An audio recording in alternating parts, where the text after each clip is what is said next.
You know the vibes. Welcome back to the Hoop Genius podcast, brought to you by NBA 2K23. BJ Armstrong, real name, no gimmicks. Momency here again. Yeah, we ain't said that one in like a whole year. I know, Mo. I know.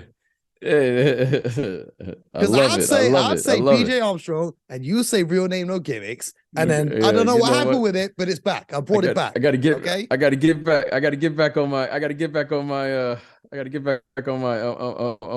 On what's going on here. I got to get back on it. You know what I'm saying? But BJ's back from downtown Los Angeles, where he was in the building to witness history being made. We guessed correctly, by the way, BJ. Yesterday, I was panicking before the game, like, if LeBron doesn't break the record, our podcast is going to sound weird. Well, he broke the record. Shouldn't have doubted him. And our podcast sounded fine. So, BJ, what was it like being in the building for that historic moment last night and seeing history being made? Yeah, it was interesting, but it was interesting. It was interesting, but it was interesting. Yeah, it was. And what I mean by that, it was first, it felt like All-Star Weekend to me. It was a production. Yeah, the commentator said it felt like a playoff game, but I wasn't getting playoff vibes. Well, I didn't get the playoff vibe. It was like, when you go to the All-Star game, when your favorite player touches the ball, you start clapping because you want to see your favorite player do something. Well, every time LeBron got the ball, everybody started clapping because everyone just was there like, we're only here to see him score. Mm-hmm. Okay. And the teams were playing, not Oklahoma City, but the Lakers were playing with the idea that, hey, we want to get this guy 36 points, and LeBron delivered. So there were a lot of celebrities in the building. LeBron clearly, once again, when the spotlight is big, he shows up and he delivered. And it was a funny type of feeling in the building because, it wasn't like, it didn't matter. It felt like it didn't matter who won. It was just, we're all here to see LeBron. And every time he would score, the scoreboard would do a countdown. And yep. And one of the most interesting things, there's that word again, was once he did break the record, they just stopped the game. It wasn't like wait till the quarter ends or after the game. They just stopped the game and celebrated. Yeah. and people just walked out on the court. It was like, and these people just came out of nowhere. I don't know where they were at. It's just like they just came out of nowhere and everyone just crashed in the middle of the court. But it was very cool. It was one of those moments that you'll see like, wow, like Kareem was there, which was cool. Like that it was like they did Kareem dirty though. They panned the camera to him after every single bucket LeBron made, and Kareem's there, and like everyone on Twitter is saying Kareem looks pissed off, but like he's just watching a basketball game. More to the point that he's watching his team, the LA Lakers, because you said everyone's there to see LeBron and not the actual game. It's actually a very important game. OKC are now 11th place in the West, and the Lakers are now down in 13th in that race to the play-in. That was actually a very important game. Those teams only see each other 3 times in the NBA season. So that is actually an important matchup that the Lakers really needed to win. So Kareem looking pissed off. I don't think it was because of LeBron's record. I think it was more to the fact that looking at what kind of franchise the Lakers have become. Yeah, it's tough right now. Yeah. But I just wanted to say this. It was electric. You felt the energy in the building. And what was cool about it is, I don't know, Mo, I'm assuming you've been to an LA game or a Laker game. No, it's a very BJ. I've never. That's how green my blood is. I've never. Let me give joking. I can't afford tickets. Yeah, one day I'm gonna give our listeners what it's like. In Lakerland, it's a thing where you're fashionably late. Okay, you don't show up when the game starts. You kind of trickle in around the second quarter. The more important you are, the later you show up. Last night, everyone was on time. Everyone was on time. And it was filled to capacity. And every time he touched the ball, people just started screaming. And it was just, and you just was like, we were there to watch him play. Really, LeBron, if it was just LeBron versus the OKC Thunder, the Oklahoma City Thunder, that would have been just as good. We didn't care. The fans didn't care. And that's what it felt like. But it was amazing to watch. It was incredible. Kareem was there. Magic was there. All the stars, all the celebrities, everyone was there. Jay-Z was in the building. Was there. Everyone was there. So, and it was great. It was a really, really cool moment. And one of the coolest things I saw, which I was sitting next to this gentleman, and his son was about 10 years old. And I just started talking to him, and I started talking to his son. And his son was like, isn't this cool that we were talking. I was like, oh, this is great. This is like, you get a chance to see LeBron. And then his father was saying how he was a kid and he saw Kareem. And I thought that was really cool. And so there was like, it was like moments like it's that. Generational. That really, the year Kareem overtook Wilt Chamberlain was 1984. That was the same year LeBron James was born. So maybe a child being born this year is going to be the one who breaks the record. So I just thought it was really cool. I just thought it was so much. And we were watching history. I mean, Mo, I was there in the building, and when it didn't really hit me, Mo, until I saw the number 38,000 points, and I thought, wow, wow.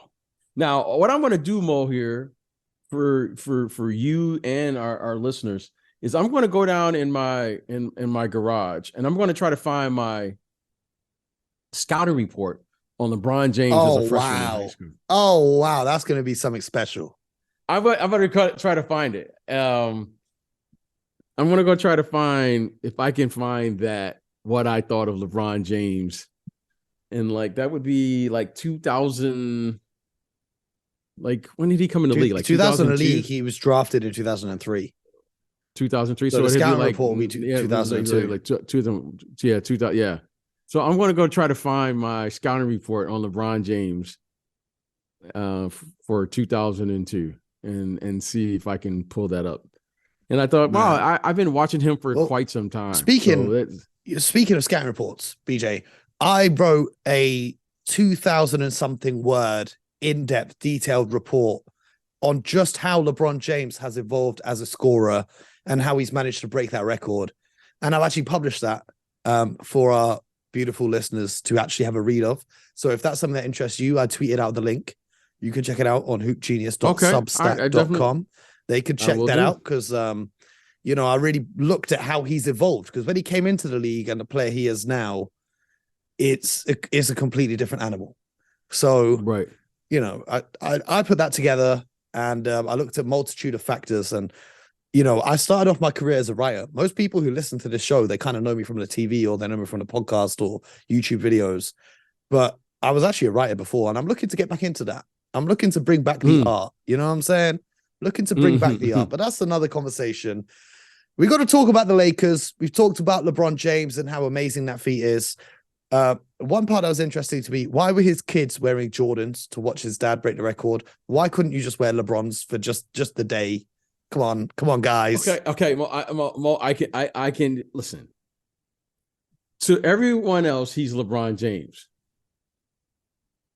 To them, he's just the guy in the house.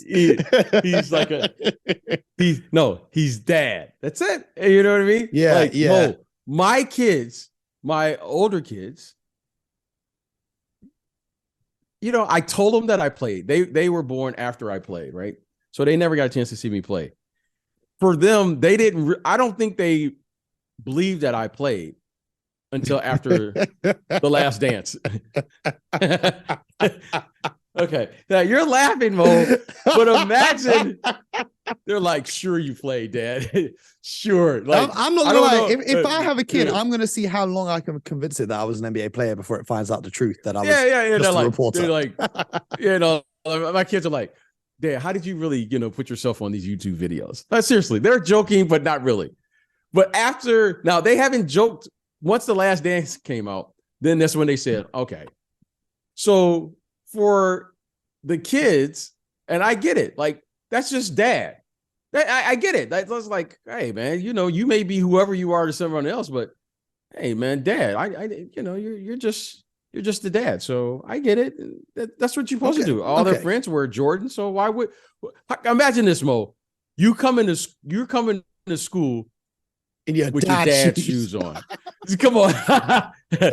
Listen, if my dad was LeBron James, I'd come in a full LeBron jersey every day, and no one said no, you wouldn't. No, you wouldn't. Damn word to me. No, you wouldn't. No, trust me. Trust me.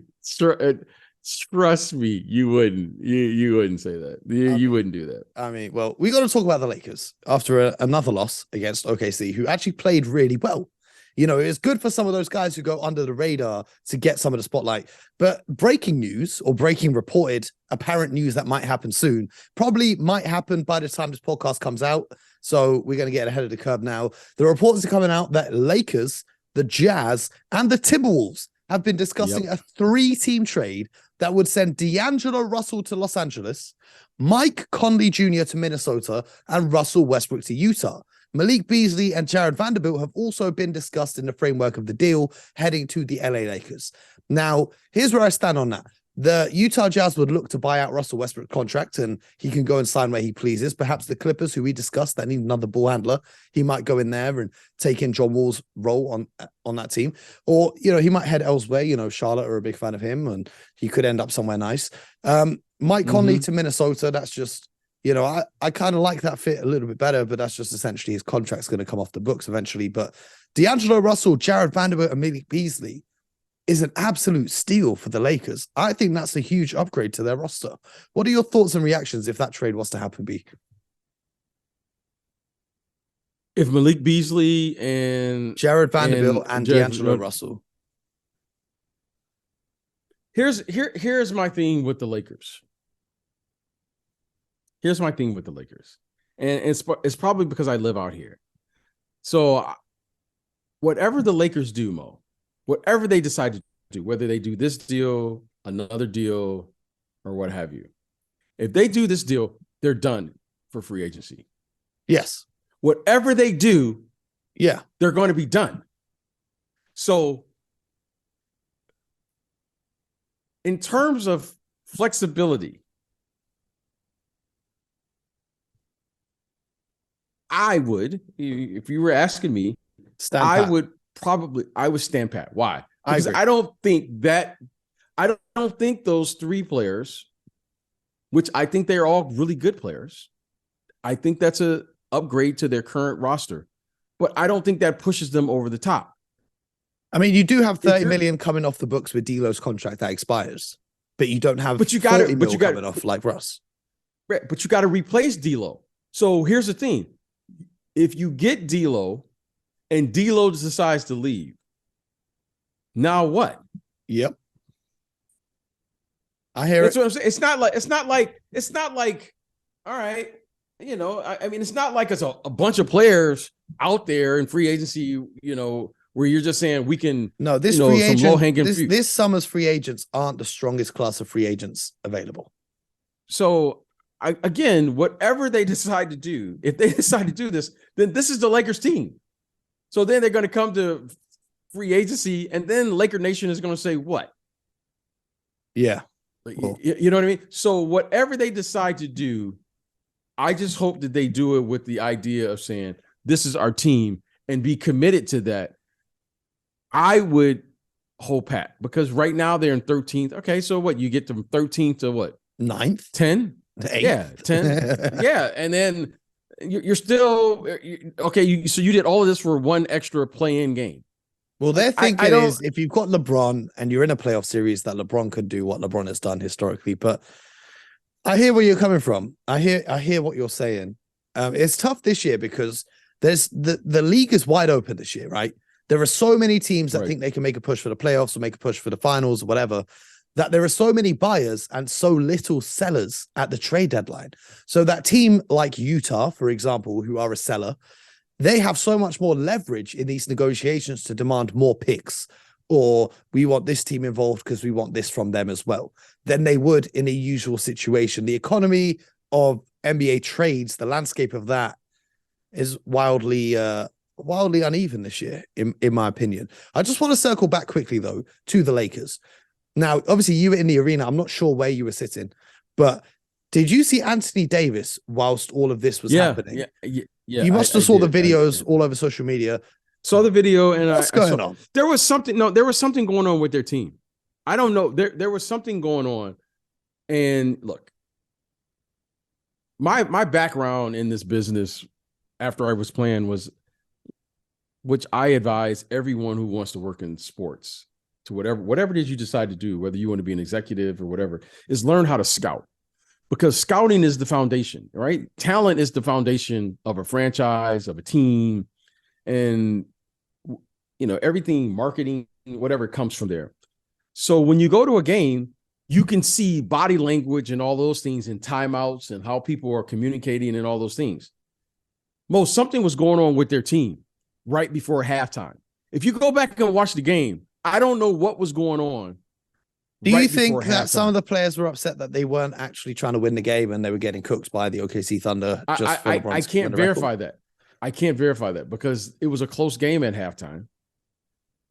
Everything was going. But no matter what was going on, you're seeing a historic moment. Even LeBron's biggest rivals, Paul Pierce. Something happened. That's what I'm saying. Paul Pierce, this is another funny one that you wouldn't have seen. Paul Pierce must have been drunk off his face right now because the tweet that he put out when LeBron broke the record was absolutely hilarious. He put out a tweet acknowledging LeBron as I'm going to read it to you because I hope it's still up there on his page because there were so many typos. Honored to say I had a chance to match up with the GAOT. So he spelled GOAT wrong and a capital T. I've always never acknowledged you as king, but you truly the king. Hashtag I respect. No player in NBA history had the pressure of coming in the league to exceed expectations. And not only have you live up to it, but you have surpassed it. Hashtag all hail the king. Now, that's one of LeBron's biggest rivals. They hated each other when they played. The two teams hated each other when they played throughout the years. So Paul Pierce is there celebrating LeBron. But Anthony Davis, at the very moment that happened, went and sat down on the bench as the entire arena is on their feet. And it seemed like he was disinterested. He didn't even crack a smile when LeBron hit that shot. So whatever issue it was with the team at halftime, surely it might be something bigger than possibly just that. Because that's your guy. You've gone and left the city of New Orleans to play with your guy. You've signed with Clutch Sports to be with your guy. You've won a championship in the bubble with your guy. And to not even acknowledge that moment, I found that very odd. Do you want to hear my conspiracy? Yes. My conspiracy goes as follows. LeBron James, potentially, this is obviously just a made-up thing that I was thinking about. Why could Anthony Davis be so angry? What if LeBron James had said to the Lakers management, trade Anthony Davis and Russell Westbrook for Kyrie Irving and Kevin Durant? And obviously Brooklyn said no. And somehow Anthony Davis has found out and now he's all mad at LeBron because that's the only thing that I think could be big enough that he wouldn't even want to celebrate in that moment. Obviously, it's not going to leak in the media because Clutch won't let it leak, but that's my theory because a little argument at halftime about losing the game or whatever's going on, everyone in the world was celebrating LeBron, regardless of whether you think he's the best or not. And for one of his closest guys in the league to be sat down, disinterested, really looks odd to me. Yeah, I don't know. But what I do know, something happened right before halftime. Something happened. I don't know what happened, but it was triggered with Russell, right? Because he came out. If you look at it, LeBron came up to the scores table with about 2 or 3 minutes to go. In the half or in the third quarter? In the half. Okay. And it went, there was like no whistle. So it just went, and before he came in, it was like, I don't know, less than like 30 seconds. And Russell, you got to watch it, Mo. You got to watch it. Mm-hmm. Promise me you'll watch this. I'll watch Russell walked so slow to the bench. Yeah. That you're like, what is going on here? He walked right. He didn't give anybody any dap, and he just walked all the way to the end of the bench. And Mo, it was so awkward. Okay, I don't know if you can see it on television. that they called a delay of game because he didn't even sit down on the bench. Because now they you make can't you, be, they you force can't you be to sit down. standing. Yeah. He just stood at the corner and he was talking to the coaches, and it was very awkward. Well, even before the game, in the pregame warmups, Russell is usually dancing in the pregame, and that the whole Lakers team is dancing and happy. Russell looked very off before the game. Yeah, I don't know. And he actually came out in the first half, and I thought he played pretty well. He had obviously 2 really bad passes that were turnovers, but aside from that, he made some great passes. He hit some threes that we don't usually see from him. So I don't know what's going on. I'm sure we might find out soon. And then Anthony Davis, there was something going on. But, it'd be like all of a sudden everything is going fine. And all of a sudden, like somebody did the Thanos thing and snapped. And there was reportedly it changed. A heated discussion between the coaches and Russell Westbrook in the locker room. Yeah, something happened. Something happened. And then when he came out in the second half, Anthony Davis and Russell, I don't know, and the whole thing, and then the game got away from him. So whatever happened, I could believe that something happened at halftime for sure. Well, who knows? But let's talk about the best team in the history of sports, the Boston Celtics, not the LA Lakers, because Boston won all their championships in Boston, unlike the Lakers, who actually didn't win some of theirs in LA. But that's another conversation. We're going to talk about the Boston Celtics, who have been exploring the combined outgoing values of Danilo Gallinari, who's obviously injured for the season, and Peyton Pritchard, who went on Andre Iguodala's podcast recently and said he wants a bigger role elsewhere, or when he's done in Boston. And the Celtics are searching for a center. 2 names that have come out, according to Jake Fisher of Yahoo Sports, are Jakob Poeltl and Mo Bamba. What do you think about this move? For the Celtics? Yes. Yeah, neither one of them moves the needle for me. No. The one I'm more... neither one. The one I'm more concerned about or looking at is Grant Williams, because the Miami Heat seem to be very interested in him. He wants to get around 20 million in free agency, and he believes he can get it. So if the Celtics think he's going to walk this summer, they might move him before the deadline. But in my opinion, they should just keep him. What do you think? Well, you can't pay everyone. Yeah, well, you can't pay everyone. But with the salary cap going up, you could pay him closer to what he wanted and put some contract incentives in there. Give him a bonus if they win a championship. Yeah, it's... Here's the thing. If you're going to pay him, let's say you do pay him $20 million, okay? Jaylen Brown is going to be up here, He's free agent in 2 years, I think, 2024. Yeah, okay. All right, so he's going to be eligible for an extension. Al Horford, you're going to have to replace that. Okay. Grant Williams should be the replacement for Al Horford. Versatile defender, can shoot the 3 ball. Okay, that is an option. However, I'm not sure if he is big enough, okay, to play against the following. You got the Cleveland Cavaliers. Those are 2 7-footers. Yeah. Giannis and what's the name? Those are 2 7-footers. Yeah. So I would think, as you're constructing your team, and I really like Grant Williams. I mean, look, get 30 million, whatever it is you can get. It's these guys are 7 feet. They're 7 feet. They're 7-footers, and he's what, 6. He's 6'7", maybe. He's a smaller guy, but he's a big body. Okay, he plays bigger than he is, and I think he is terrific. Yeah, I think he's great. Found his niche. He's a terrific player in his role. Okay, but when you start, talking about, and there's one thing you have to always remember when you're coming off the bench, and I had the pleasure of doing both. It's a whole lot different playing as a starter than it is coming off the bench. And also, I was going to say, most of his shots, he shoots a great percentage, but most of his shots are wide open. Playing alongside Jason Tatum and Jaylen Brown facilitates for wide open shots for guys like Grant Williams. Going to another team, if you play on the Miami Heat, you're not going to be wide open like you are in Boston. So are you going to be able to be as effective on the offensive side without those 2 centerpieces of the offense in the 2 J's in Boston? Yeah, I just think that I can see both sides of the argument. And the one that I think the Celtics are saying is, I'm sure they're concerned about the health of Rob Williams.